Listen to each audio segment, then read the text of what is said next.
ನಮಸ್ಕಾರ ಪ್ರೇಕ್ಷಕರೇ, ನಮ್ಮ ಚಾನಲ್ಗೆ ಸ್ವಾಗತ. PUC ಎಕ್ಸಾಮಿನೇಷನ್ 3ರ ರಿಸಲ್ಟ್ ಸಲುವಾಗಿ ಕಾಯ್ತಿರುವಂಥ ವಿದ್ಯಾರ್ಥಿಗಳಿಗೆ ವಿತಿನ್ 2 ಡೇಸ್ ಒಳಗಡೆ ಒಂದು ಗುಡ್ ನ್ಯೂಸನ್ನು ಕೂಡ ಅಪ್ಡೇಟ್ ಮಾಡಲಾಗುತ್ತೆ ಅಂತ ಕರ್ನಾಟಕ ಶಾಲಾ ಪರೀಕ್ಷೆ ಮತ್ತು ಮೌಲ್ಯ ನಿರ್ಣಯ ಮಂಡಳಿಯ ವತಿಯಿಂದ ಕೇಳಿ ಬರ್ತಾ ಇದೆ.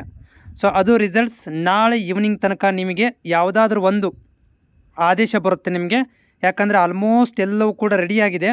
ಸೊ ಎನಿ ಟೈಮ್ ನಾಳೆ ಈವ್ನಿಂಗ್ ತನಕ ನಿಮಗೆ ಸ್ಪಷ್ಟವಾದಂಥ ಒಂದು ಡಿಕ್ಲರೇಷನ್ ನಾನು ಹೇಳೋಕ್ಕೆ ಬಯಸ್ತೇನೆ.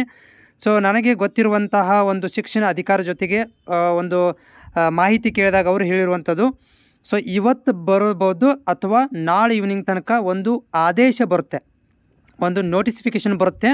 ಸೊ ಆ ನೋಟಿಫಿಕೇಷನ್ ಬಂದ ತಕ್ಷಣ ಮಾರನೇ ದಿನವೇ ಏನಾಗುತ್ತೆ ಅಂದರೆ ರಿಸಲ್ಟ್ಸ್ ಅನೌನ್ಸ್ಮೆಂಟ್ ಆಗುತ್ತೆ. ಅಂದರೆ ಆಫಿಷಿಯಲಿ ಎಲ್ಲ ವಿದ್ಯಾರ್ಥಿಗಳು ಹೋಗಿ ನೋಡ್ಕೊಳ್ಬೋದು ಅನ್ನೋದನ್ನು ಒಂದು ಮಾಹಿತಿಯನ್ನು ನನಗೆ ಕೊಟ್ಟಿದ್ದಾರೆ.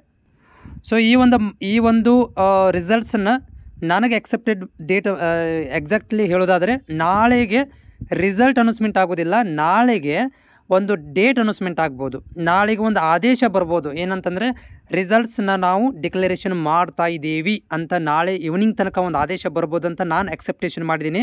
ಅವರುಗಳು ಹೇಳೋರ ಪ್ರಕಾರ, ಇದು ನಾನು ಒಂದು ಸ್ವಂತ ಡಿಸಿಷನ್ ಅಲ್ಲ ಇದು.